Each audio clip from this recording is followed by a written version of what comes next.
अस्सलाम वालेकुम गाइस। तो जैसे हम लोग टेंसेस के बारे में पढ़ रहे थे और लास्ट सेंटेंस जो टेंस है हमारा वो बाकी था फ्यूचर टेंस, उसके बारे में आज हम पढ़ने वाले हैं। सबसे पहले सिंपल फ्यूचर टेंस। तो सिंपल में क्या होता है, उसका फॉर्मूला क्या है? सबसे पहले सब्जेक्ट प्लस विल या शल प्लस V1 प्लस ऑब्जेक्ट। अब शल लगता है आई और वी के साथ, और विल लगता है you they he she it और प्लूरल नाउन के साथ। बट मैंने आपको कहा था कि शल लगाना ज़रूरी, आई और वी के साथ में लगाना ज़रूरी नहीं है। लगा सकते हैं, पुरानी इंग्लिश में यूज़ होता था और आज भी आप लोग आई और वी के साथ में विल यूज़ कर सकते हैं।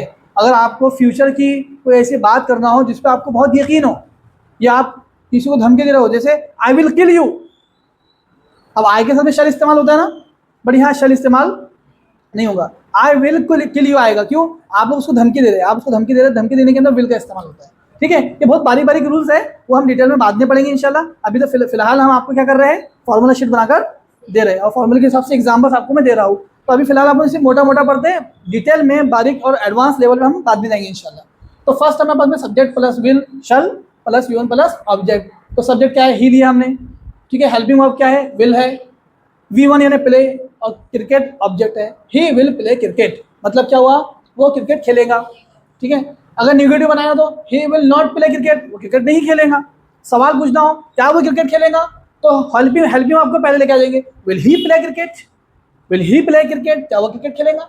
अगर आपको सवाल के साथ साथ इनकारिया भी करना है, सवाल में ही निगेटिव मीनिंग लाना है, क्या वो क्रिकेट नहीं खेलेगा, क्या वो क्रिकेट नहीं खेलेगा, will he not play cricket, will he not play cricket. ठीक है, नॉट लगेगा हमेशा वर्ब से पहले, वर्ब से पहले लगेगा, या वर्ब है उससे पहले नॉट लगेगा। हेल्पिंग वर्ब हमारे स्टार्टिंग में चले जाएगा। WH टाइप बनाना है, वो क्रिकेट क्यों खेलेगा।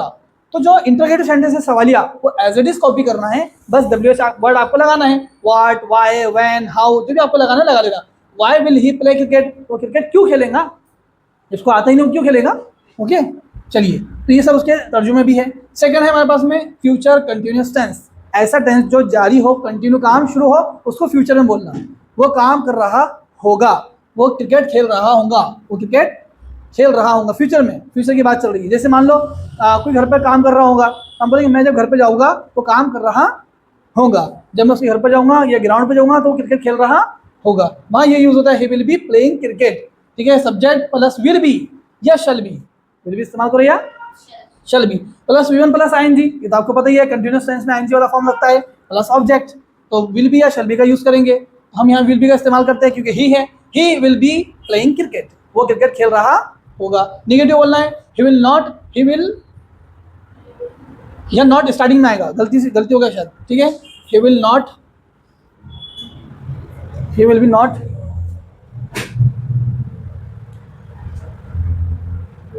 सही है, ही, हाँ, ही विल नॉट भी आएगा, उल्टा कर दो इसको, गलती हो गई, ये जल्दी जल्दी में उल्टा हो गया। ये विल नॉट भी आएगा, नॉट पहले आएगा, बी बाद में आएगा। ठीक है, बस इतना करेक्शन कर दो, नॉट बी।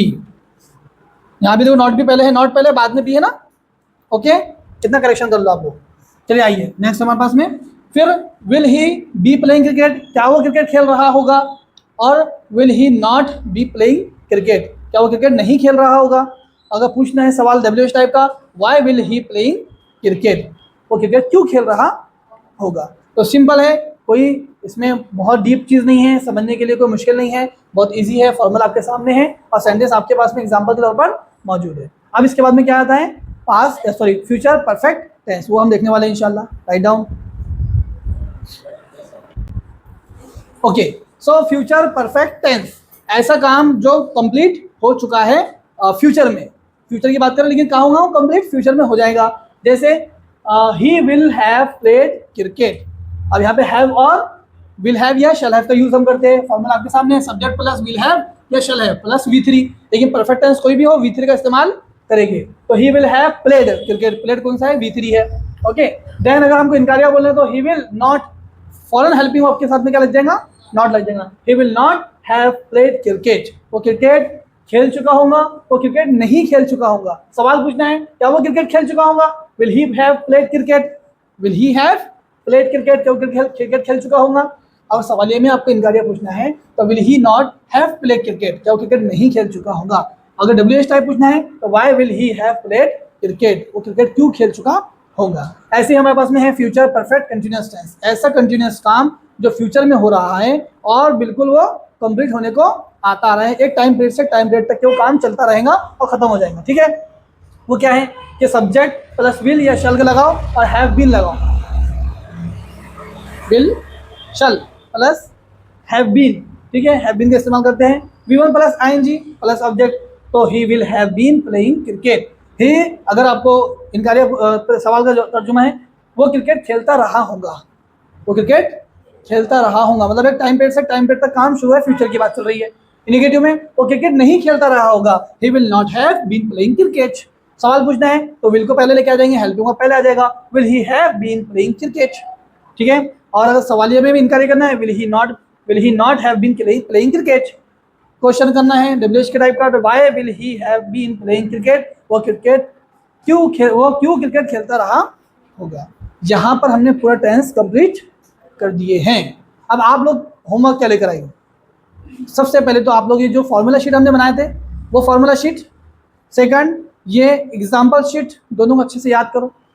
चेंजेस क्या हो रहे हैं ये समझो, ये जो इतनी मेहनत की हमने टेबल बनाने की वो क्यों किए भाई? प्रेजेंट टेंस में जुमला कैसा है, प्रेजेंट टेंस में हेल्पिंग वर्ब कैसा था, पास्ट टेंस में वही हेल्पिंग वर्ब कैसे चेंज हो गया और ही के साथ में। अब हमने ही का एग्जांपल लिया, अब आई भी का एग्जांपल नहीं लिया, तो अब आप चार्ट में जाओ, फॉर्मूला चार्ट में, फॉर्मूला शीट में जाकर देखो कि वहाँ पर कैसे चेंजेस आते हैं, ये समझने की कोशिश करो। पहला होमवर्क ये।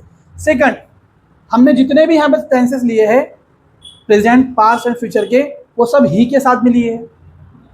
अब आप लोग लेकर आओ वी के साथ बनाकर, किसके साथ? वी किसके साथ बना के आएंगे, या यू के साथ बना के लो, चलो आसान, वी थोड़ा सा आपको मुश्किल जाएगा तो यू बना के लाओ। आप लोग भी अपने पास होमवर्क करो और आप लोग भी यू के साथ बना कर लो। किसके साथ आएंगे? यू के साथ में। अब क्या क्या हेल्पिंग वर्ब के चेंजेस होते हैं यू के साथ, वो आप लोग मुझे कल पूरा फॉर्मूला शीट बनाकर लाएंगे और मुझे बताएंगे। रब बुक पे करो, कॉपी पे करो, आई डोंट केयर, बस करो, लेकिन समझ में आना चाहिए आपको। दूसरी बात, यू के साथ तो करेंगे आप। दूसरी चीज आपको चेंज क्या करना है? दूसरी चीज चेंज करना है आपको वर्ब। क्या करना है? अब प्ले है तो प्ले की जगह आप कम ले लो, गो ले लो, ईट ले लो, कुछ भी ले लो आप, प्ले की जगह कुछ भी आप वर्ब यूज कर सकते हैं। और वर्ब की तीनों फॉर्म आपको याद होना चाहिए, तीनों फॉर्म आपको पता है उसमें यूज होती है, तो कोई भी एक वर्ब ले लो। अब जैसे आप वर्ब चेंज करेंगे, ध्यान दे दर्श, जैसे आप वर्ब चेंज करेंगे तो ऑटोमेटिकली आपको क्या चेंज करना पड़ेगा? आपने बोले कि ही विल हैव ईट क्रिकेट, आपने ऑब्जेक्ट चेंज नहीं किया, वो क्रिकेट को खाएगा क्या? नहीं ना। तो जैसे आप ईट बोलेंगे तो ईट के बाद में क्या आएगा? डिनर आएगा, बिरयानी आएगा, जो आना आपको लगाना है। ओके, तो जैसे आप लोग वर्ब चेंज करेंगे खुद ब खुद उसके साथ में क्या चेंज हो जाएगा? ऑब्जेक्ट चेंज हो जाएगा। आपको इतना समझ में आ जाएगा इंशाल्लाह। तो आपको बेसिकली तीन चीजें चेंज करना है। एक, सब्जेक्ट ही के बजाय आपको यू इस्तेमाल करना है, और जैसे आपने यू चेंज किया तो ऑटोमेटिकली हेल्पिंग वर्ब चेंज हो जाएगा, ऑटोमेटिकली हेल्पिंग वर्ब चेंज हो जाएगा। जैसे ही के साथ में वो इज इस्तेमाल करते थे, यू के साथ में आर इस्तेमाल करते थे, तो आर चेंज हो जाएगा। और जैसे आपने ये चेंज किया वर्ब, ऑटोमेटिकली आपका ऑब्जेक्ट भी चेंज हो जाएगा। तो यूँ समझ लो कि आप अगर ये टेक्निक से चलते आ रहे हैं कि आपको तीन चीजें चेंज करना है, तो ऑटोमेटिकली आपका पूरा का पूरा सेंटेंस चेंज हो रहा है, मतलब आप सेंटेंस बिल्डिंग आपको आ जाएंगी। आप क्या सीख जाएंगे? सेंटेंस बिल्ड करना आप सीख जाएंगे।